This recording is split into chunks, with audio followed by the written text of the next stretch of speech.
మరొకసారి దేన సంఘంతో దేవుడు నాకు ఇచ్చినటువంటి సత్వాసాన్ని బట్టి ప్రభువుని స్తుతిస్తుంటున్నాను.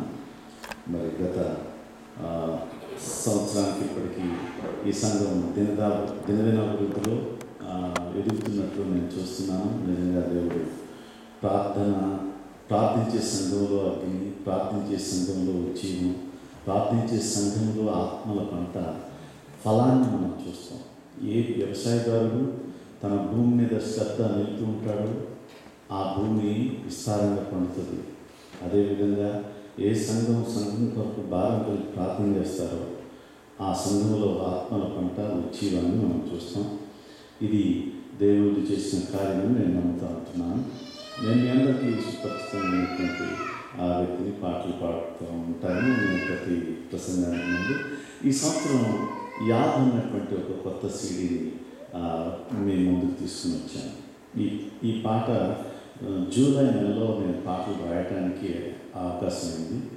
ఎక్కువగా దావీదు కీర్తనలో ఆయన సంతోషంగా ఆనందంగా ఉంటున్నప్పుడు పాటలు రాసిన దానికంటే ఆయన కష్టాలను, శత్రువులు తరుగుతున్నప్పుడు, గుహలో దాక్కుంటున్నప్పుడు, ఆయన అనేకమైన శ్రమల గుండా వెళ్తున్నప్పుడు రాసిన పాటలే ఎక్కువ.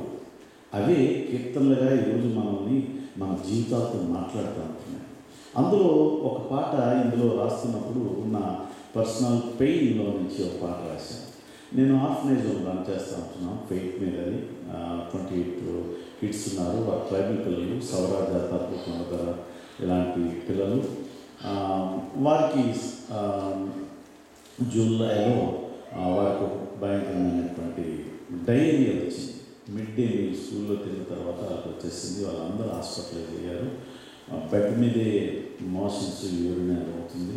వాళ్ళకి క్లీన్ చేసి, మా పిల్లలకు కూడా ఇప్పుడు నాకు 2 కూతుర్లు, వాళ్ళకి ఇప్పుడు అలాంటి సేవ చేయలేదు. వాళ్ళతో పాటు హాస్పిటల్లో ఉన్నప్పుడు నేను వీటితో ఎమర్జెన్సీ వార్డులో ఉంటున్నప్పుడు అక్కడ చుట్టుపక్కల ఉన్నటువంటి వాళ్ళు కొన ఊపిరితో ఊపిరి తీస్తూ ఊపిరి ఆగిపోయి 2-3 డెత్లు నేను చూశాను. నాకు ఫస్ట్ ఎక్స్పీరియన్స్ హాస్పిటల్లో అలాగా మనసు చూస్తుండగా ఊపిరి వదిలేయకుండా. అప్పుడు అనిపించింది, ధ్యానించాను. అప్పుడు ఒక పాట రాశాను, ఈ జీవం ఏపాటిది. ఈ జీవం ఏపాటిదని నేను అప్పుడు రాసినటువంటి ఆ పాట అనేకమైనటువంటి పాటలు ఆ దినాల్లోనే నేను జూలై నెలలోనే ఎక్కువ పాటలు రాశాను. అందులో ఒక పాట పాడి నేను దేవుని యొక్క వాక్యం సందేశంలోకి వెళ్ళాలని ఆశపడుతూ ఉంటున్నాను.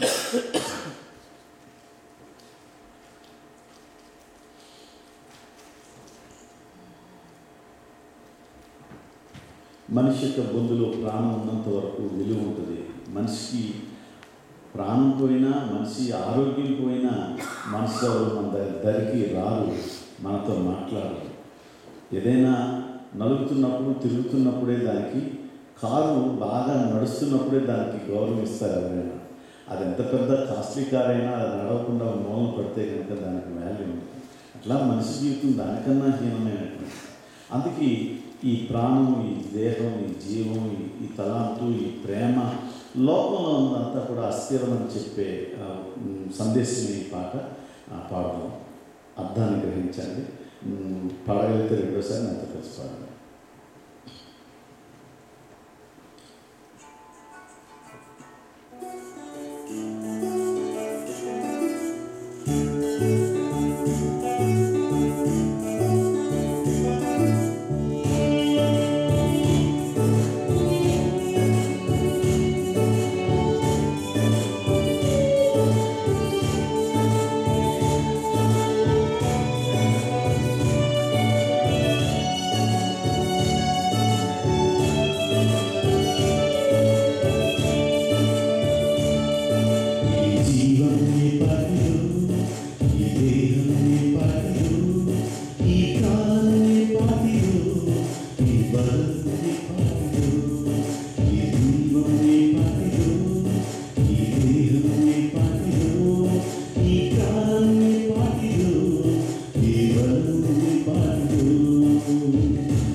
మాయమయ్యే ధూళి వంటిదిరా ఈ జీవితము, బుడగ వంటిదిరా ఈ జీవితము.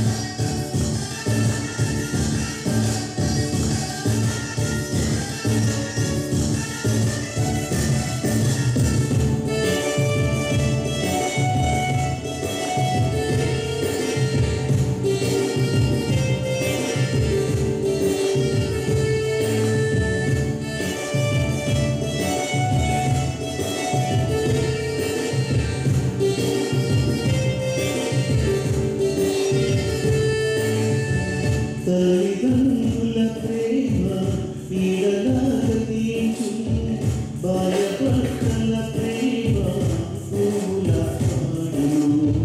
తల్లిదండ్రుల ప్రేమ నీడలాగా తీర్చు, భార్యాభర్తల ప్రేమ పువ్వుల పాడును. మెడమిటలన్నీయు శిరము కాచున్నాడు, దరగతలన్నీయు వెంటరావు ఎప్పుడు. నీ ప్రేమించేది శిరము కాచోదరా, ప్రేమించే శిరము నీ నమ్మురా.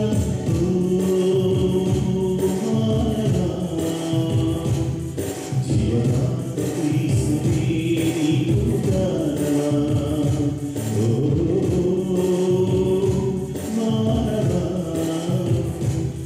ప్రాణనాథ క్రీస్తువే నీకు గానమా. ఈ జీవం నీ పాటిలో, ఈ దేహం నీ పాటిలో, ఈ ప్రాణం నీ పాటిలో, ఈ బలం నీ పాటిలో. ఈ జీవం నీ పాటిలో, ఈ దేహం నీ పాటిలో, ఈ ప్రాణం నీ పాటిలో, ఈ బలం నీ పాటిలో.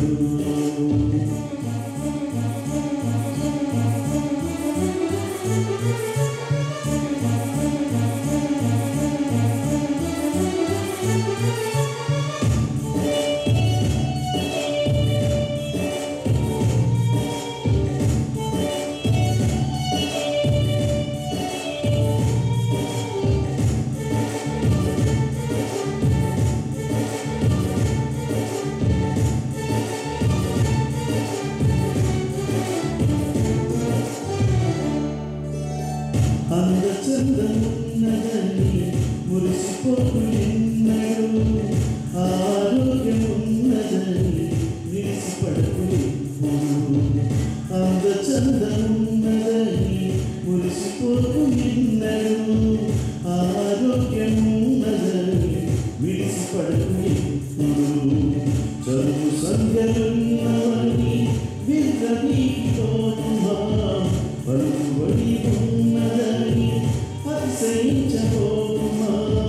నీకు ఉన్న అర్హతలన్నీ స్థిరం కాదు సోదరా, యేసు లేని జీవితం శూన్యమే సోదరి. ఓ మానవా, జీవనాథ క్రీస్తువే నీకు గానమా. ఓ మానవా, ప్రాణనాథ యేసువే నీకు గానమా. ఈ జీవం నీ పాటిలో, ఈ దేహం నీ పాటిలో, ఈ ప్రాణం నీ పాటిలో, ఈ బలం నీ పాటిలో. ఈ జీవం నీ పాటిలో, ఈ దేహం నీ పాటిలో, ఈ ప్రాణం నీ పాటిలో, ఈ బలం నీ పాటిలో.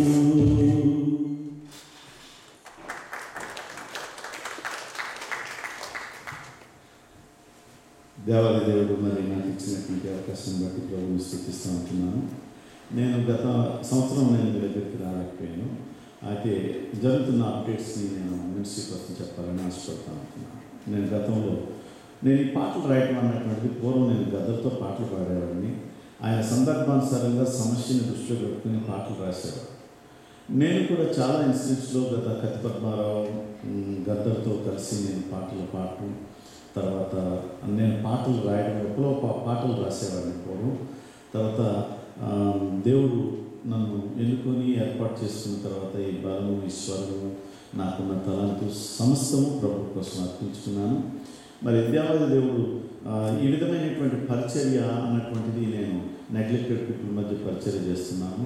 ఈరోజు భారతదేశంలో అది అక్టోబర్ 2 గాంధీ జయంతి, ప్రిజనర్స్ వెల్ఫేర్ డే. మాకు అక్కడ ఈరోజు మంచి కార్యక్రమం జరిగింది ఖైదీల కోసం. చాలామంది ఖైదీలని ప్రభు వైపు నడిపిస్తూ ఉంటున్నాం. 23 వాలంటీర్స్ జైళ్ళలో పరిచర్య కోసం మా మినిస్ట్రీ తరఫున పనిచేస్తూ ఉంటున్నారు. మాత్రమే కాకుండా నపుంసకులు కుజ్జావాళ్ళ మధ్య పరిచర్య జరుగుతుంది. సవరా జాతర ప్రాంతాల్లో ఈ కుజ్జావాళ్ళని ఎజ్జోళ్ళు అని పిలుస్తారు. వారు ఆ ట్రైబల్ తండాలకి వాళ్ళు పూజారులుగా వ్యవహరిస్తారు. కాబట్టి వారి మధ్య కూడా పరిచర్య జరుగుతుంది. ఈ రోడ్ల మీద ట్రైన్లలో అడుగుతుంటున్నటువంటి కుజ్జావాళ్ళ మధ్యలో కూడా ప్రైవేసెస్ పెట్టి వారికి కుట్టు కేంద్రాలు పెట్టి వారిని నడిపిస్తున్నాం. దేవుడు గత సంవత్సరం డిసెంబర్లో ఒక ప్రేరణ ఇచ్చాడు. అదేంటంటే విజయనగరంలో ఉన్న అన్ని మండలాల్లో పనిచేస్తున్నటువంటి సేవకులందరినీ ఒక తాటిని తీసుకురావడం కోసం పాస్టర్స్ వెల్ఫేర్ నెట్వర్క్ అని ఆయా ప్రాంతాల్లో జబ్ చేసి, ఆ ప్రాంతాల్లో దోమ కుట్టి రకరకాల వైద్యం అందక చనిపోయిన పాస్టర్లు, భార్యలు ఎంతోమంది, అక్కడ పిల్లలు ఎంతోమంది ఉన్నారు.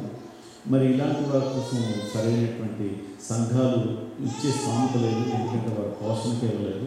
కాబట్టి పాస్టర్స్ కోసం అందరం కూడా ఆరోగ్యంగా ఉంటున్నప్పుడు ఎవరైనా అనారోగ్యంగా ఉంటున్నటువంటి వారికి ఏదైనా సహాయం చేయగలిగే కార్యక్రమం పెట్టుకున్నామని చెప్పి 1200 మంది పాస్టర్లని కలిపి ఒక నెట్వర్క్ కింద పెట్టి అన్ని మండలాల్లో ఉన్న పాస్టర్ ఫెలోషిప్ లీడర్స్తో ప్రతి నెల మా చర్చిలో మీటింగ్ జరుగుతుంది. వాళ్ళకి మంచి సెర్మన్స్, అవుట్లైన్స్, థియాలజీ స్టాండర్డ్ కలిగినటువంటి వాళ్ళతో టీచింగ్ ఇప్పించడం, వాళ్ళకి భోజనం పెట్టడం, ట్రావెల్ ఇవ్వడం, వాళ్ళని విధంగా ప్రభువులో నడిపిస్తూ ఉంటున్నాం 34 మండలాల్లో ఉన్నటువంటి సేవకులకి.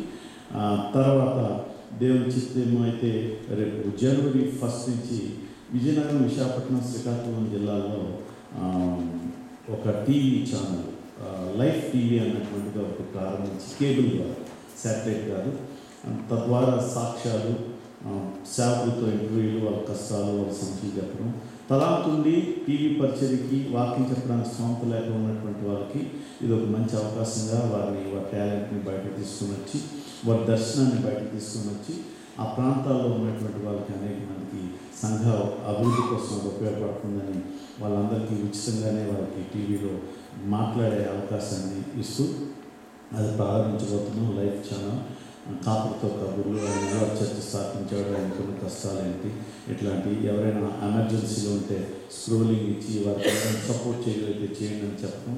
ఇంటర్వ్యూస్, కొంతమంది కులాల నుంచి, పెద్ద పెద్ద కులాల నుంచి ప్రభుని అంగీకరించే వాళ్ళ యొక్క సాక్ష్యాలు అందులో టెలికాస్ట్ చేయడం ద్వారా అనేక మంది ఆ కులకు సంబంధమైనటువంటి వాళ్ళు ప్రభువులకి రావడానికి యాక్సెస్ ఈజీగా ఉంటుంది అనే ఉద్దేశంతో ఈ సాక్ష్యాలు ఇవ్వడం, పాటల పోటీలు. నా దగ్గర రవిశంకర్ గారు, బిడియన్ గారు, వీళ్ళందరూ నాకు అందుబాటులో ఉండే మ్యూజిక్ డైరెక్టర్లు. కాబట్టి వాళ్ళతో ఇట్లాంటి కార్యక్రమాల ద్వారా అక్కడ పెట్టాలని ఆశపడుతూ ఉంటున్నాం. దేవుని చిత్తం అయితే మనకి యూటీసీ తరలించి కూడా మీ పాటలు ఇచ్చినట్లయితే జనవరి నుంచి మేము టెలికాస్ట్ చేస్తాం. మా ప్రాంతంలో మీ ప్రసంగాలు, లేకపోతే ఇక్కడ ఉన్నటువంటి సాక్ష్యాలు ఇవన్నీ కూడా మేము అందరూ టెలికాస్ట్ చేస్తాం. దయచేసి దానికోసం ప్రార్థించండి. ఇదంతా కూడా ఫెయిత్ బేస్డ్గానే మేము చేస్తూ ఉంటున్నాం. ఆర్ఫనేజ్ హోమ్ నడపడం అనేది కఠిన సవాల్ అయిపోయింది. కాబట్టి మన ఇండియాలో చాలా రేట్లు పెరిగిపోయింది. 70% ఫుడ్ మెటీరియల్ కాస్ట్ పెరిగిపోయింది. కాబట్టి నేను 38 మంది పిల్లల్ని ఉండేవారు, పెద్ద తరగతిలో ఉన్నటువంటి వాళ్ళని వేరే వాళ్ళని రిక్వెస్ట్ చేసి పంపించడం జరిగింది. మిగతా వాళ్ళని 25 మంది మాత్రం నా దగ్గర ఉన్నారు. నా ఫేస్బుక్లో వాళ్ళని అప్డేట్ చేస్తుంటాం. వాళ్ళ టాలెంట్, వాళ్ళ చదువు, వాళ్ళ మార్కుల షీట్లు అన్నీ కూడా అందులో పెడతా ఉంటుంటాం. మరి మీరు ఇండియా వచ్చినప్పుడు మా దగ్గరికి వచ్చినట్లయితే ప్రాంతం జైలు పరిచర్య, నపుంసకుల పరిచర్య, లెపర్సీ రోగులకు ఆర్టిఫిషియల్ లిమ్స్ ఇచ్చి, సాలూరు మిషన్ ఆసుపత్రిలో వాళ్ళకి ఆర్టిఫిషియల్ లిమ్స్ తయారు చేయించి వాళ్ళకి ఇవ్వటం జరుగుతూ ఉంటుంది. ఒక విజయనగరంలో పుల్బాగ్ ఉన్నటువంటి కాలనీలో ఒక లెపర్సీ కాలనీ ఉంది. వారి ఫుడ్ మెటీరియల్ ఇవ్వడం అది జరుగుతుంది ప్రతి నెల, రైస్ ఇట్లాంటివి. దయచేసి మినిస్ట్రీ కోసం ప్రార్థించండి. ఎవరైనా పిల్లలకి, అనాథ పిల్లలకి స్పాన్సర్గా మీరు చేయగలిగితే చాలా అది ఆశీర్వాదకరం. మీరు ముందుకు వచ్చినట్లయితే మా పని సులువుగా ఉంటుంది. తర్వాత పాస్టర్స్కి ఎవరైనా మంత్లీ ఫెలోషిప్కి చాలా 25,000 రూపాయల వరకు భోజనానికి, ట్రావెల్కి అవుతుంది. ఎవరైనా మీ పెళ్లి రోజు, మీ పుట్టినరోజు సందర్భంగా వారికి ఎవరికైనా సపోర్ట్ చేసినా, లేకపోతే ఏదైనా కొంత మీ తరఫు నుంచి ఇవ్వగలిగితే అది చాలా మంచిదని. టీవీ పరిచర్య కోసం కూడా సంవత్సరానికి 15 లక్షలు ఖర్చు అవుతుంది. దానికోసం కూడా ప్రార్థించాలని మీకు మనం చేస్తూ ఉంటున్నాం. మరి దేవుని యొక్క వాక్యంలోకి వెళ్దాం. దయచేసి కన్ను మూసుకున్నట్లయితే చిన్న ప్రార్థన. సకల ఆశీర్వాదాలకు కారణభూతుగా, పరిశుద్ధిగా పొందినారు. నువ్వు మా దేవుడు, మా కాపరు, మంచి కాపరు. మా కోసం నువ్వు ప్రాణమే పెట్టావు. మాకు ఏ విధమైన ఆహారం ఇవ్వగలుగుతావు, మాకు ఏది ఎంత ఆహారం అవసరమో, మా యొక్క శరీరం బలపడటానికి ప్రభువా నాయన మేము ఎంత ఆహారం తినగలమో ప్రభు మాకు తెలుసు. అదేవిధంగా మా ఆత్మ బలపడటానికి ఎంత ఆహారం అవసరమో నీకు తెలుసు. ప్రభువా మమ్మల్ని పోషించండి, వాక్యాన్ని విరిచి వర్తించండి, మానవస్వరాన్ని మరుగు చేయండి. వించున్న నీ ప్రియబిడ్డలకి దీవెన దయచేయండి. నీవే వినగలిగించేది, గ్రహించే హృదయాన్ని దయచేయండి. ఘనత మహిమ నీకు అర్పిస్తూ ప్రార్థన యేసు నామమున అడిగి వేడుకుంటున్నాము తండ్రి. దయచేసి మనం చదవబడినటువంటి వాక్య భాగంలో ఇక్కడ వీరుడు, యుద్ధం చేసే వీరుడు, అందులో గెలిచినటువంటి వీరుడి కోసం ప్రత్యేకించి అక్కడ రాయబడి బైబిల్ గ్రంథాన్ని ఆయా సందర్భాల్లో భౌగోళిక పరిస్థితులను బట్టి, లేకపోతే డైరెక్ట్గా అక్కడ ఉన్నటువంటి వ్యక్తులను బట్టి, కొన్ని ఆత్మ సంబంధమైన లోతైన భావాలతో కూడుకున్నటువంటి వాక్యం దేవుడు ఇందులో పొందుపరుచుంచాడు. ఒకే సందర్భాన్ని అని మనం అనుకోలేదు. దేవుడు ఏది పొందుపరిచినా అందులో ఒక నిగూఢమైనటువంటి అర్థము దాగి ఉందన్నటువంటి సత్యం మనం లేఖనాల్లోంచి అనేకమైన సందర్భాల్లో మనం చూసాము, చూడగలుగుతూ ఉంటున్నాం. మరి ఈరోజు మనం చదువుకున్నటువంటి వాక్య భాగాన్ని మనం చూసినట్లయితే ఇది శత్రువుతో యుద్ధము చేయబోయినప్పుడు అని అంటుంది.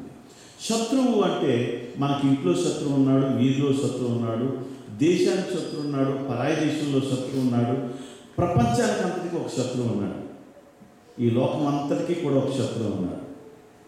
ఆయన పేరు అపవాది. ఈ శత్రువుతో యుద్ధం, శత్రువు దగ్గర చిక్కుపోయినటువంటి సంఘాన్ని, శత్రువు దగ్గర మరి తన యొక్క చేతుల్లోకి తీసుకొనబడినటువంటి సంఘాన్ని, మానవ స్వరూపాన్ని, మానవ సంబంధమైనటువంటి ఆయన మహిమను అన్నీ కూడా శత్రువు తన చేతిలో తీసేస్తున్నాడు. తన చెప్పు చేతుల్లో సంఘాన్ని నడిపిస్తూ ఉంటున్నాడు. తను ఈ లోకానికి అధిపతిగా చలామణి అవుతూ ఉంటున్నాడు. ఈయన మీద యుద్ధం చేసి గెలవగలిగేవాడు వీరుడు. ఇలాంటి వీరుడి కొరకు ఈ చదవబడిన వాక్య భాగంలో లోతైన భావాన్ని, మరో కోణంలో వాక్యం ఉన్నట్టు అట్లా మనం ఆత్మ సంబంధమైనటువంటి లోతుల్లోకి మనం వెళ్తే కనుక పరిశీలన చేస్తే, శత్రువు అయినటువంటి వాడు సాతానుడు. వాడిని జయించడానికి కావలసినటువంటి శక్తి, యుక్తులు మానవునికైతే మనకు సరిపోవు, మనకు రావు. కానీ దేవాది దేవుడు ఈ శత్రువుతో యుద్ధం చేయడానికైనా ఈ లోకానికి వచ్చారు. ఆదికాండం 3:15 ఉంటుంది, నీ సంతానానికి స్త్రీ సంతానానికి వైరం కలుగు చేస్తాను, యుద్ధం జరుగుతుంది, ఆ యుద్ధంలో నీ తల చితకొట్టబడుతుంది. సర్పంతో చెప్పినటువంటి దేవుడు చెప్పిన మాట. ఆ శత్రువు యొక్క తల చితకగొట్టే పనిలో భాగంగానే క్రీస్తు ఈ లోకానికి వచ్చాడు. చెరలో ఉన్నటువంటి ఆయన స్వారూప్యాన్ని, ఆయన మహిమను చెరలో ఉంచబడినటువంటి వాటన్నిటినీ కూడా విడుదల పరచడానికి వీరుడే, విశ్వవీరుడే, ప్రపంచాన్ని జయించినటువంటి వీరుడే. ప్రపంచం సాతాను యొక్క కబంధ హస్తాల్లో ఉంటే దానిలో నుంచి విడిపించి సంఘాన్ని ప్రత్యేకపరచుకోవడానికి, ప్రత్యేకమైన యుద్ధం చేయడానికి మన పక్షంగా పోరాటానికి వచ్చారు. అందుకే ఆయన మరి యోహాను 16:33 ఉంటుంది, ఆయన అంటాడు, నేను ఈ లోకాన్ని జయించాను అంటాడు. జయించాడు. సాతాన్ని తల చితకకొట్టబడింది. ఆయన మన కోసం ఆయన విజయాన్ని ఇచ్చాడు. ఈ వీరుడికి, ఈ శూరుడికి దేవుడు ఇచ్చినటువంటి ఆఫర్, ఇక్కడ ఇశ్రాయేలీయుల యొక్క రాజులు శత్రువులతో పోరాడుతున్నప్పుడు, ఆ శత్రువుని జయించినప్పుడు, ఆ శత్రువు యొక్క చేతిలో చిన్నపిల్లల్ని, స్త్రీలని బానిసలుగా చేసుకోవచ్చు. పురుషులందరినీ చంపేయాలి, యుద్ధం నైపుణ్యత, యుద్ధం కట్టడేది. పురుషులు చంపేయాలి, ఆడవాళ్ళని, పసివాళ్ళని బానిసలుగా తీసుకోవాలి. ఒకవేళ అందులో అందమైన సౌందర్యవతి అయినటువంటి స్త్రీ ఎవరైనా ఉంటే గనక ఆమెను నువ్వు భార్యగా చేసుకోవచ్చు, నీ సొంతం చేసుకోవచ్చు. యుద్ధంలో గెలిచినటువంటి రాజుకి ఇవ్వబడినటువంటి అవకాశం, ఇలాంటి అవకాశం క్రీస్తుకి కూడా ఇవ్వబడింది. ఆయన గెలిచింది లోకంలోని అధిపతి అయిన సాతాను. ఆయన చేతిలో ఉన్నటువంటి మానవ జాతిని ఆయన ఎదుగో లోక పాపాలను మోసుకొని పోయి దేవుని గొర్రెపిల్లగా ఆయన భరించి ఓర్చి ఆయన ప్రత్యేకపరుచుకున్నాడు, విడుదల పరుచుకున్నటువంటి ఈయన తన యొక్క అందులో అందరినీ బానిసలుగా ఉంటారు, కానీ ఎవరైతే సౌందర్యంగా ఉంటారో వారు మాత్రమే తన యొక్క భార్యగా అవడానికి, తన యొక్క సొంతం అవడానికి అది అప్పుదారులుగా ఉంటారు. గమనించండి, పిలువబడినటువంటి వారు అనేక మంది, కానీ ఏర్పాట్లో ఉన్నటువంటి వారు కొద్దిమంది. ఇక్కడ చెరలో నుంచి తప్పించినటువంటి వారు అనేకులే, కానీ ఆయనతో పాటు ఉండబోయేది కొందరే. దేవుడు ఈ తాను చేసుకోబోతున్నటువంటి వధువు సంఘానికి ఆయన తాను ఏదైతే పరిణయం ఆడబోతున్నాడో ఆమెకి కొన్ని గుణ లక్షణాలని ఈ వరుడు చూస్తున్నాడు. మొట్టమొదట సౌందర్యం. పెళ్లి చూపులు చూసుకునేటప్పుడు మొట్టమొదట ఒక స్టెప్ ముందుకు వేయాలంటే ఏం చేయాలంటే ఆ పెళ్లి చూపుల్లో నచ్చే కార్యక్రమం. అరే బాబు నీకు నచ్చితే చెప్పు, మనం మాట్లాడదాం, తర్వాత ఫార్మాలిటీస్ అని అంటాం. ఫార్మాలిటీస్లో చాలా ఉంటాయి, కానీ ముందు ఏం చేయాలా? ఫార్మాలిటీ కన్నా ముందు ఏం జరగాలంటే నచ్చడం అంటే అందంగా ఉండాలి, సౌందర్యంగా ఉండాలి. ఈయన సౌందర్యాన్ని కోరుకుంటున్నాడు. మనం కీర్తన 45 చదువుకున్నాం. ఈ రాజు నీ సౌందర్యమును కోరినవాడు.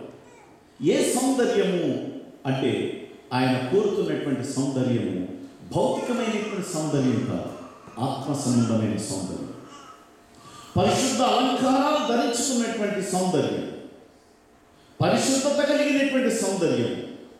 ఈ సౌందర్యాన్ని ఈ రాజు కోరుతున్నాడు. ఈ రాజు జయాన్ని పొందాడు నిన్ను పొందుకోవడానికి.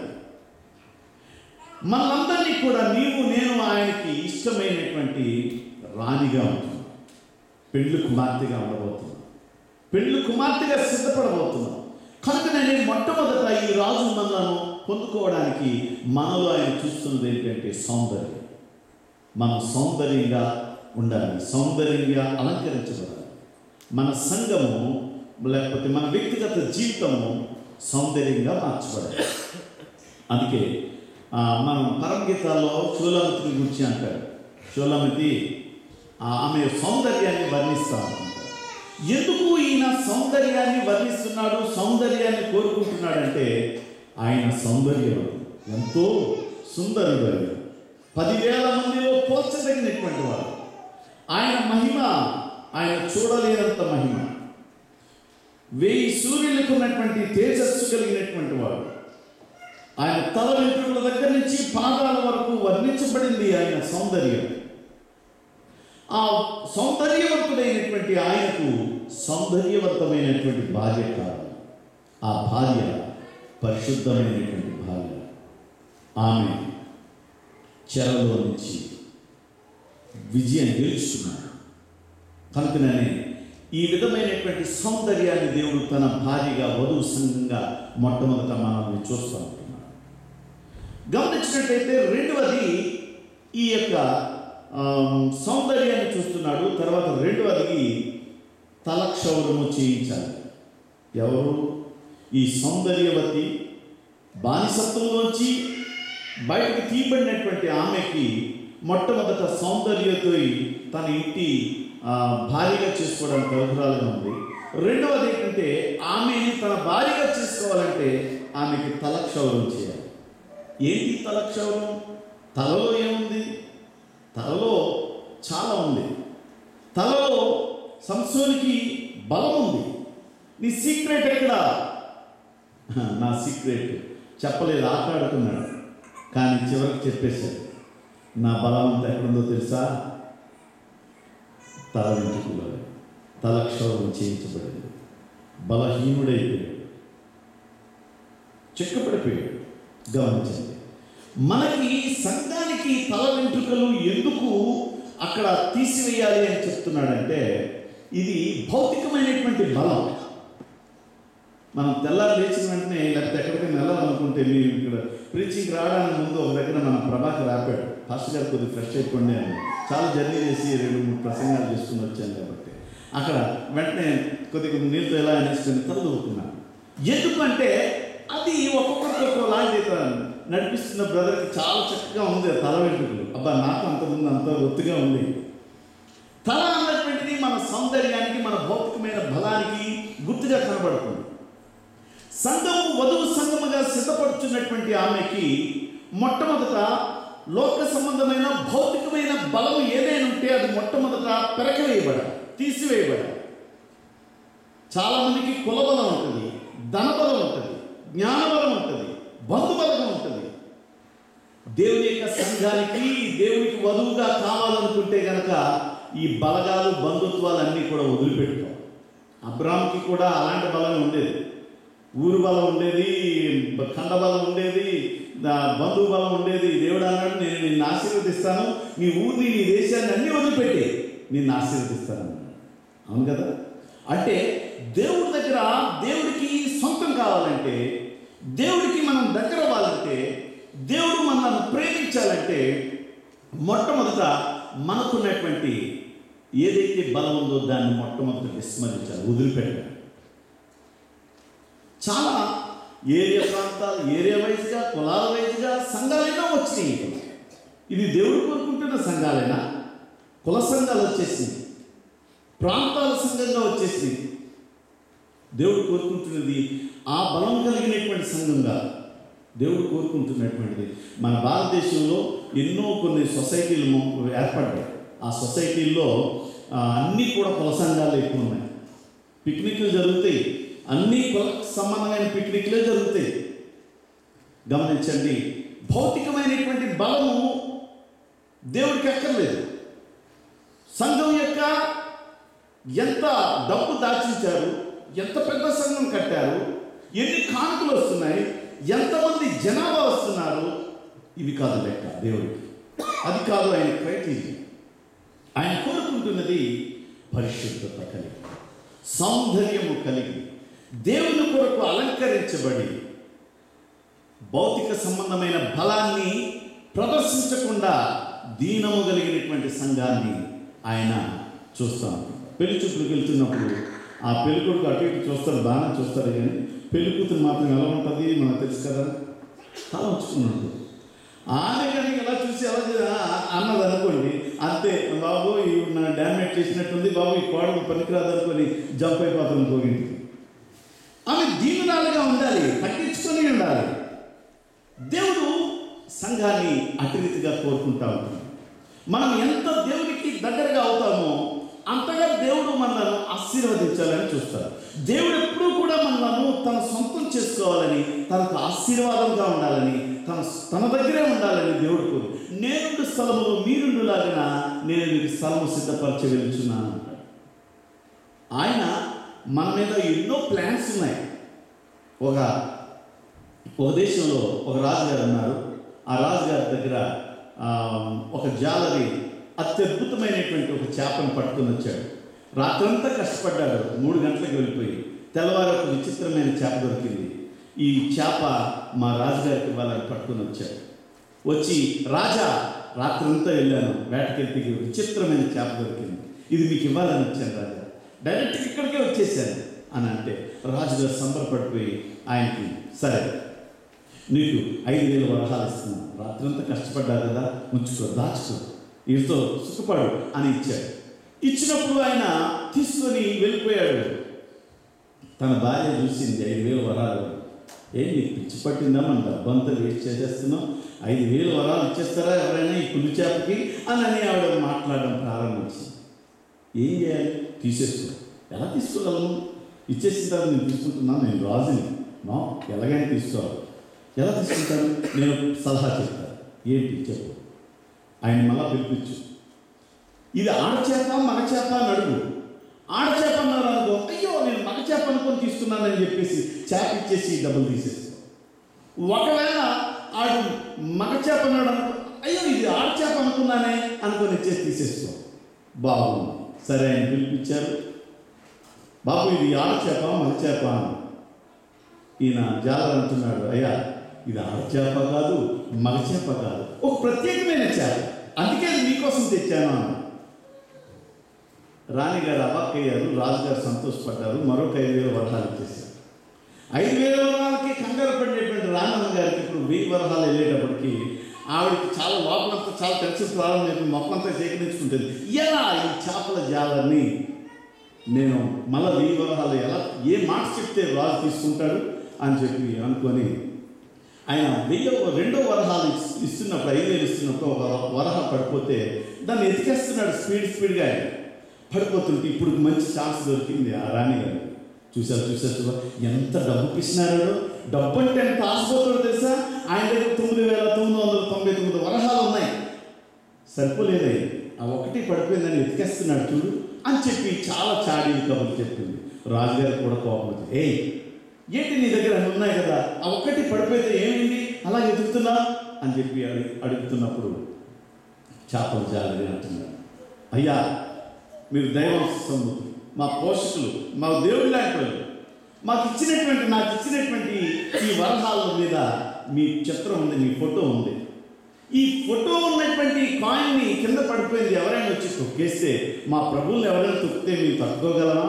నా హృదయం కంగారు పడిపోదు, బాధపడదు, అందుకే నేను కంగారుగా ఎవరు తొక్కకూడదని నేను తీస్తున్నాను అని ఆయన అన్నాడు. రాజుగారికి ఇంకా ఆయన ప్రేమ పెరిగిపోయి ఇంకొక 5,000 వరహాలు చేశారు. వరహాల కథ బాగానే ఉంది, కానీ దేవుడు ఎప్పుడూ కూడా మనలను దీవించాలని, తనతో ఉంచాలని, తన దగ్గర ఉండాలని, తనకు సొంతం కావాలని ఆయన అనుకుంటాడు. కానీ సాతాను, రాణమ్మ గారు అంటే రాజుగారు దేవుడు అంటున్నారు, రాణిగారే సైతాన్ అంటున్నారు అయితే అనుకోకండి. ఉదాహరణకి ఎప్పుడు కూడా మనల్ని అందులోంచి తప్పించాలని చూస్తూ ఉంటాడు సాతాను. మన మీద నిందారోపణ చేస్తూనే ఉంటుంటాడు. కనుకనే మన జీవితాలలో దేవుడికి దగ్గరగా ఉండడానికి మనకున్నటువంటి బలాన్ని అంతటినీ కూడా ఈ జాలరి తన బలాన్ని ప్రదర్శించలేదు, దీనత్వాన్ని ప్రదర్శించాడు. కనుకనే ఆయన మల్టిప్లై అవుతూనే ఉన్నాయని బ్లెస్సింగ్స్. గమనించండి ప్రియమైనటువంటి వాళ్ళు, మన బలాన్ని మనం దేవుడి యొక్క సముఖంలో మన బలం అంతా కూడా, పౌలు గారు అంటాడు, దీన్నంతటినీ తనకున్న జ్ఞానాన్ని, తనకున్న పౌరసత్వాన్ని అన్నింటినీ పెంటతో సమానంగా ఎంచుకున్నాను. గమనించండి, ఆయన అంత గొప్ప స్థితిని ఆయన మన కోసం మన ఎడల ఆయన కోరుకుంటా ఉంటున్నాడు. 1 కొరింథీ 15వ అధ్యాయము మనం చూసినట్లయితే 54 నుంచి 58 వరకు. 1 కొరింథీ 15వ అధ్యాయము 54 నుంచి 58.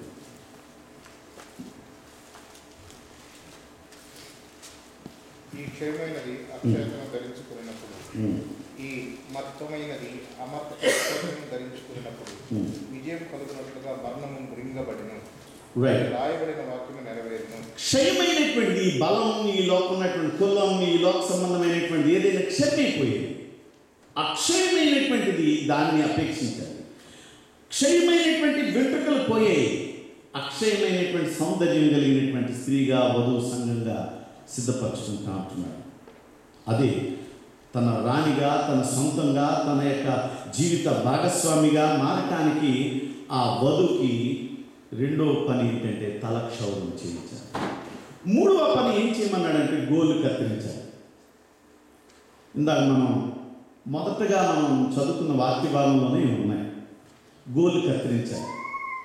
గోళ్ళు అంటే మనకు తెల్లగా కనబడతా ఉంటున్నాయి, కానీ ఈ గోళ్ళు లోపల ఏముంటుందో తెలుసా? చాలా క్రిములు ఉంటుంది, అనేక రకాలైనటువంటి దర్శనంతో చేరుకోవద్దు, మనకు కనిపించదు. భోజనం చేస్తున్నప్పుడు లోపలికి వెళ్ళిపోతుంది.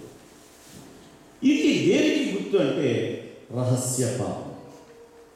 ఇది బయటకు బాగానే కనబడుతుంది, కానీ అంతరంగంగా లోపల దాగిపోయి ఉంటున్న పాపం. అది మనకే తెలుసు, మన అంతరంగ స్వభావానికి తెలుసు మనం ఎలా ఉన్నాం, మన స్థితి ఏంటో. హైందవ పెళ్ళిళ్ళలోనూ కూడా గోళ్ళు తీసే కార్యక్రమం ఉంటుంది. పెళ్ళికి ముందు బాజా భజంత్రీలు కట్నకానులు కూడా ఉంటాయి కదా. మరి ఆ సమయంలో బ్యాండ్ బాజాతోటి గోళ్ళు కత్తిరించి మేనమాకి వాళ్ళకి కూడా ఆ బ్యాండ్ వాయించే వాళ్ళకి కూడా కానుకలు ఇస్తారు. పెళ్ళి అవడానికి ముందు గోలు కత్తిరింపు ఎందుకు అంటే, ఆమెలో ఏ క్షణమైన చిన్న మచ్చైనా డాగైనా లోపల్లో కనిపించలేనటువంటి పాపం ఏదైనా ఉంటే కనుక పరిపూర్ణమై తనకు సొంతం అవ్వడానికి ఆమె సిద్ధపడటానికి గోలు తీసే కార్యక్రమం పెళ్ళిలో ఉంటుంది. ఈ ఆత్మ సంబంధమైనటువంటి గోలు కత్తిరింపు దేనికి సాదృశ్యంగా గుర్తుగా ఉందంటే మన రహస్య పాపం. సంఘం అంటే మనందరం కూడా మన వ్యక్తిగత జీవితాలలో ఉన్నటువంటి ప్రతి పాపాన్ని తప్పిదాన్ని ఒప్పుకోగలగాలి. సామెతలు 28:13 ఒక మాట ఉంటుంది చూడండి.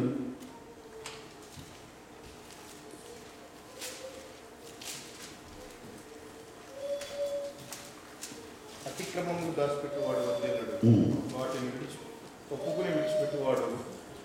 అతిక్రమమును దాచుకునే స్థితి సంఘంలో నీకు నాకు ఉండకూడదు. దాన్ని ఒప్పుకొని విడిచిపెట్టే స్థితి. ఈ గోళ్ళు కత్తిరించుకోవడం అంటే ఒప్పుకొని విడిచిపెట్టే అనుభవం. ఇది సంఘంగా మనందరికీ కూడా ఉండాలని దేవుడు కోరుకుంటున్నాడు. అదేవిధంగా మనం చూడండి, కీర్తన 98 కూడా మనం ఒకసారి చూద్దాం. మా దోషములను నీవు నీ ఎదుట నుంచుకుని ఉన్నావు, నీ ముఖకాంతిలో మా రహస్య పాపమును కనబడుచున్నది. రహస్య పాపాలు నీ ముఖకాంతులు మనుషులకి ఎవరికి కనబడదు, దేవుడికి మాత్రమే కనబడుతుంది. దావీదు అంటాడు, నాయన ఇది కేవలం నీ దృష్టికే నేను పాపం చేశానంటాడు. మనుషుల దృష్టికి ఎవరికి కనబడలేదు, తెలియలేదు. కానీ దేవుడికి సమస్తం కనబడుతుంది. మన వ్యక్తిగత జీవితం, మన బాధ, మన వేదన, మన ఒంటరితనం, మన కన్నీరు, మన దుఃఖము అన్నీ కూడా ఆయన చూస్తున్నాడు. మన పాపాన్ని కూడా ఆయన చూస్తున్నాడు. లేయా ద్వేషించబడుట యెహోవా చూచెను అంటే ద్వేషించబడుతున్నప్పుడు ఆయన చూస్తున్నాడు. పాపంలో మనం ఉంటున్నప్పుడు ఆయన చూస్తున్నాడు. దేవుడి కోసం పరితపిస్తున్నప్పుడు చూస్తున్నాడు. సంఘాన్ని బలపరచడానికి ఆయన పురుకొల్పు చేస్తున్నటువంటి పని.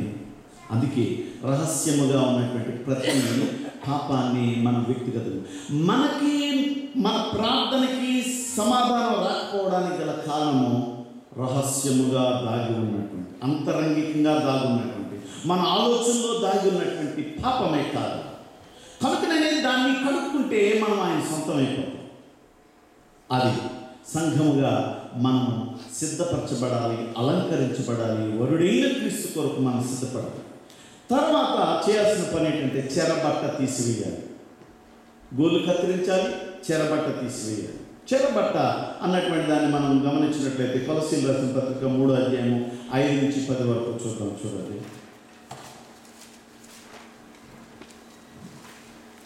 కొలస్సీ 3:5-10.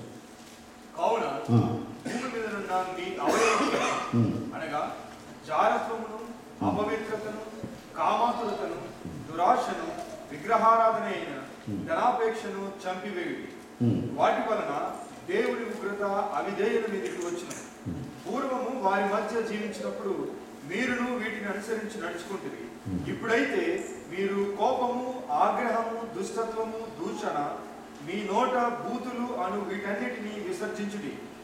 ఒకరితో ఒకడు అబద్ధమాడుకుడి. ఏలైనగా ప్రాచీన స్వభావమును దాని క్రియలతో కూడా మీరు పరిత్యజించి జ్ఞానము కలుగు నిమిత్తము దానిని సృష్టించిన వారి పోలిక చొప్పున నూతన పరచబడుచున్న నవీన స్వభావమును ధరించుకొని ఉన్నారు. ప్రాచీన స్వభావము, నవీన స్వభావం. ప్రాచీన స్వభావము చెరబట్ట. ఇది దుష్టుల వల్ల కలిగింది. కోపము, అసూయ, మతతులు, రకరకాలైనటువంటి ముందు చదువుని అన్నీ కూడా ప్రాచీన స్వభావంలో ఉన్నాయి. అవి దేవునికి మనకి దూరపరిచే, అవి మనల్ని తన వైపు ఆకర్షించుకోవడానికి, తన కనుసనంలో ఉంచుకోవడానికి, తన బంధకాల్లో ఉంచుకోవడానికి సాతానుడు ఉపయోగించుకున్న ఆయుధాలు. కానీ వాటన్నిటిలోంచి దేవుడు విడిపించాడు. ప్రాచీన స్వభావాన్ని విడిచిపెట్టి నవీన స్వభావాన్ని ధరించుకోవాలి. చెరబట్ట తీసివేసి రక్షణ వస్త్రం, నూతన వస్త్రం, మహిమ వస్త్రాన్ని మనము దేవుని దగ్గర ధరించుకోవాలి. ఇది ఎప్పుడు కూడా మనల్ని ఒక్కోసారి అది మనల్ని ఏం చేస్తుందంటే, చూసావా నువ్వు ఇక్కడికి వచ్చావు, అక్కడ ఎంత బాగుంటుంది, ఈ రోజుల్లో దసరా అంటే ఎంత ఆనందంగా ఉంటుంది, భలే డ్యాన్సులు అవి ఇవి ఉంటాయి, నువ్వేంటి ఇలా ఏడ్చుకొని చెట్టులో ఉన్నావు అలా మౌనంగా, ఇది అది మనల్ని క్లెయిమ్ చేస్తుంది, నువ్వు మిస్ అయిపోతున్నావు అని. మనల్ని ఒక్కోసారి ప్రాచీన స్వభావం కెలుపుతుంది మనల్ని. ఇది కొత్త సినిమా తెలుసు కదా, భలే ఉంటుంది అని అంటుంటుంది. నాకు మ్యూజిక్ చేసిన గిడియన్, ఆయన సినిమాకి మ్యూజిక్ చేస్తూ ఉంటుంటాడు. ఆయన ప్రభువులోకి నడిపించి, అధిపతి సీడీ దగ్గర నుంచి ఆయన ప్రభువులోకి నడిపించి సేవలు ఉంచుతూ ఉంటున్నాను. ఆయన సినిమాలు విడిచిపెడుతుంటాడు. ఈలోపు ఈయనకి ఆర్థికమైన కష్టాలు వస్తున్నాయి, ఈ తీరట్లేదు, కాబట్టి ఏదో ప్రాజెక్ట్ ఒప్పుకోవాల్సి వస్తుంది. ఈయన ఎప్పుడైతే డెడికేషన్ చేసుకొని నిలబడిన సాంగ్ అన్నా నేను నిలబడతాను అనేటప్పటికి ఒక మంచి ఆఫర్ వస్తుంది. నేను ఈ మధ్యకాలంలో ఇది చేస్తున్నప్పుడు ఆయన్ని ఫుల్ టైం సేవకుడిగా నేను చూడాలని అనుకుంటున్నాను చెప్పినప్పుడు ఆయనకి మరొక పెద్ద సినిమాకి ఆఫర్ వచ్చింది మ్యూజిక్ డైరెక్టర్గా. ఏం చేయాలని, నీకు ఇదొక పరీక్ష, నువ్వు కానీ దాన్ని జయించగలిగితే దేవుడి యొక్క అనేకమైనటువంటి వరాలని, దేవుడు ఇచ్చినటువంటి ఆశీర్వాదాలు చూస్తావు, నువ్వు అది శోధించబడదు. ప్రాచీన స్వభావం ఆయనకి వెళ్తుంది. అక్కడికి వెళ్తే కనుక కానికి అంత ఇస్తారు, $100 ఇస్తారు, నా దగ్గర $1000 ఇస్తారు. అది ప్రాచీన స్వభావం నవీన స్వభావాన్ని ఎక్కిరిస్తుంది. కనుక దేవుడు ఏమంటున్నాడంటే, చెరబట్ట తీసివేయండి, ప్రాచీన స్వభావం తీసివేయండి, పాపపు తలంపులను తీసివేయండి, నవీన స్వభావంతో ప్రభు కోసం నిలబడాలి. వధువు సంఘానికి ఇస్తున్నటువంటి హెచ్చరిక, వధువు అవ్వడానికి కావాల్సినటువంటి మనం సిద్ధపాటు కావాల్సినటువంటి ప్రయత్నంలో భాగంగా ఇది. తర్వాత ప్రలాపన చేయాలి. దేనికోసం ప్రలాపన చేయాలంటే, రాజుగారి యొక్క ఇంటిలో ఉండాలి, ఉండి తండ్రుల గురించి ప్రలాపన చేయాలి. తండ్రులు ఏంటి, ఒక తండ్రి కదా ఉంటాడు, ఎవరిలో ఒకరు మొత్తానికి మనం ఒకరికే పుడతాం, ఇద్దరు కలిస్తే పుట్టాం. కాబట్టి డిఎన్ఏ అనేటువంటిది ఎవరిలో మన యొక్క డిఎన్ఏ ఒకరికే ఉంటుంది. కాబట్టి తండ్రులను గూర్చి అని రాయబడింది. అంటే అర్థం ఏంటి అంటే, తండ్రులు, ఆత్మ, శరీరము, ప్రాణం, ఈ రెండు కూడా, ఇది ఆత్మ మధ్యలో ఉంది, శరీరం ఉంది, ప్రాణం ఉంది. ఈ రెండింటి కోసం ప్రలాపన చేయాలి. దేనికోసం? ప్రాణం కోసం, శరీరం కోసం. శరీర సుఖం కోసం ఎన్నో శరీర సుఖ సంబంధం కోసం పాపాన్ని చేస్తున్నాను. అదేవిధంగా నా ప్రాణమా తిను తాగు సుఖించు, ఇవన్నీ కూడా మనల్ని శోధిస్తూ ఉంటుంటాయి. ఈ ప్రాణము, శరీరము మనల్ని రకరకాల, యేసు ప్రభుని కూడా శోధించేయాలి, ప్రాణాన్ని, శరీరాన్ని. కానీ ఆయన ఆత్మ బలం ఉన్నది కాబట్టి ఈ రెండింటిని జయించాడు. ఆ ప్రాణాన్ని, ఆ యొక్క శరీరాన్ని నలగొట్టాడు. పౌలు గారు అదే అంటాడు, ఆత్మ సిద్ధమే, శరీరము బలహీనం. ఎందుకు అంటే దాని గురించి ఎక్కువ శ్రద్ధ కలిగి ఉన్నాడు. అది కానీ రేజ్ అయితే కనుక ఆత్మ తొక్కుపోతుంది. కాబట్టి దాన్ని ఎప్పుడు కూడా రేజ్ అవ్వకుండా దాన్ని తొక్కుతూనే ఉన్నాడు. ఇదేంటండి, శరీరాన్ని, ప్రాణాన్ని. ఆయన అలా తొక్కలేకపోవడం, ఆయన బాగా దేవుడు ఆశీర్వదించాడు. ప్రాణమా తిను తాగు సుఖించు అని. వెలువాడా, ఈ రాత్రే నీ ప్రాణం అడుగుచున్నా. దేవుడు అడగలేదట. ఈయన ఆల్రెడీ పంట బాగా ఉండడం చూసి ఈ నేసేద్దాం, అదంతా మంద అయిపోద్దని చెప్పి ఎవరో ప్లాన్ చేస్తున్నారు. నీ ప్రాణం అడుగుతున్నారు. ఎవరో అడుగుతున్నారు, ఈయన కాదు. గమనించండి ప్రియమైనటువంటి వాళ్ళు, మనం మన యొక్క శరీరము, ప్రాణము విషయాల్లో మనం జాగ్రత్త కలిగి అది అనేక సార్లు మనల్ని పరలోక రాజ్యంలో వధువు సంఘంగా మనం సిద్ధపడి ఆయన చేరుకోబోతుంటున్నప్పుడు ఇవన్నీ కూడా మనల్ని బలహీనపరుస్తూ ఉంటుంటాయి. వీటిని ఆత్మతో బ్యాలెన్సింగ్ చేసుకోవాలి, ఆ కంట్రోల్లో తెచ్చాలి. అప్పుడు దేవుడు కోరుకుంటుంది. ఈ ప్రలాపన అయిపోయిన తర్వాత అప్పుడు దేవుడు మన జీవితాలలో ఆయన ఇవ్వబోతున్నటువంటి అర్హత మధ్యాకాశంలో ఘోరంలో ఉంటుంది. అక్కడికి మనం అందరం కూడా వెళ్తాం. చూడండి, 1 యోహాను 2వ అధ్యాయం 16-17 వచనాలు.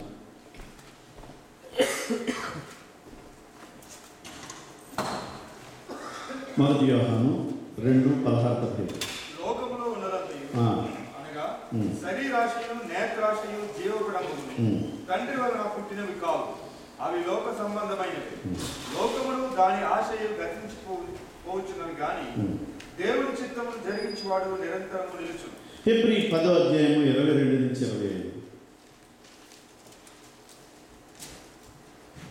మనస్సాక్షికి కల్మషము తోచుకున్నట్లు ప్రోక్షింపబడిన హృదయములు గలవారమును నిర్మలమైన ఉదకముతో స్నానము చేసిన శరీరములు గలవారమునై ఉండి విశ్వాస విషయంలో సంపూర్ణ నిశ్చయత కలిగి యథార్థమైన హృదయముతో మన దేవుని సన్నిధానమునకు చేరుదము. రైట్. మనం దేవుని యొక్క సన్నిధికి వరుడైన క్రీస్తుతో పాటు వెళ్ళడానికి మనం ఉదక స్నానం చేయబడాలి, ప్రలాపించాలి, మనం ఒప్పుకోవాలి. 5 రకాలైనటువంటి ప్రాసెస్. మొట్టమొదటిది మనం సౌందర్యంగా మారాలి, రెండవదిగా తలక్షౌరం చేయబడాలి, మూడవదిగా గోలు కత్తిరింపు అన్నటువంటి మన రహస్య పాపాలను ఒప్పుకోవాలి, చెరబట్ట అన్నటువంటి ప్రాచీన స్వభావాన్ని వదులుకోవాలి, ప్రలాపన అన్నటువంటిది మనల్ని ప్రభువుకి దూరం చేస్తున్నటువంటి ప్రాణాన్ని శరీరాన్ని మన ఆత్మ వశంలోకి తెచ్చుకోవాలి. అప్పుడు మనము ఆయన వధువుగా ఆయన స్థానంలోనికి, ఆయన దగ్గరికి, వరుడైన క్రీస్తు దగ్గరికి మనం చేరుకోవడానికి ఈ 5 మెట్లు మనం పొందుకోగలం.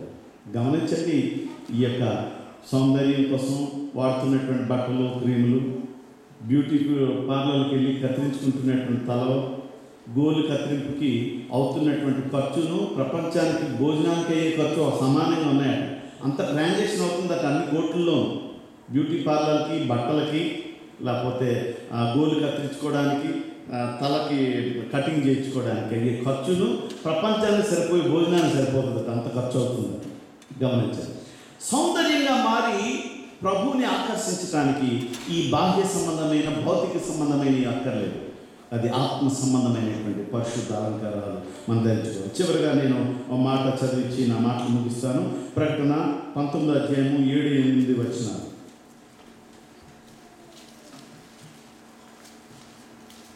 అప్పుడు గొప్ప జన సమూహపు శబ్దమును, విస్తారమైన జలముల శబ్దమును, బలమైన ఉరుముల శబ్దమును పోలిన ఒక స్వరము సర్వాధికారి ప్రభువునగు మన దేవుడు ఏలుచున్నాడు, ఆయనను స్తుతించుడి. గొర్రెపిల్ల వివాహోత్సవ సమయం వచ్చినది, ఆయన భార్య తన్ను తాను సిద్ధపరచుకుని ఉన్నది కనుక మనము సంతోషపడి ఉత్సహించి ఆయనను మహిమపరచదమని చెప్పగా ఉంటుంది. పరలోకంలో ఉన్నటువంటి గొప్ప సాక్ష్య సమూహము, అక్కడ దేవతలు, కెరూబులు, సెరాపులు పండగ చేసుకునే రోజు వస్తుందట.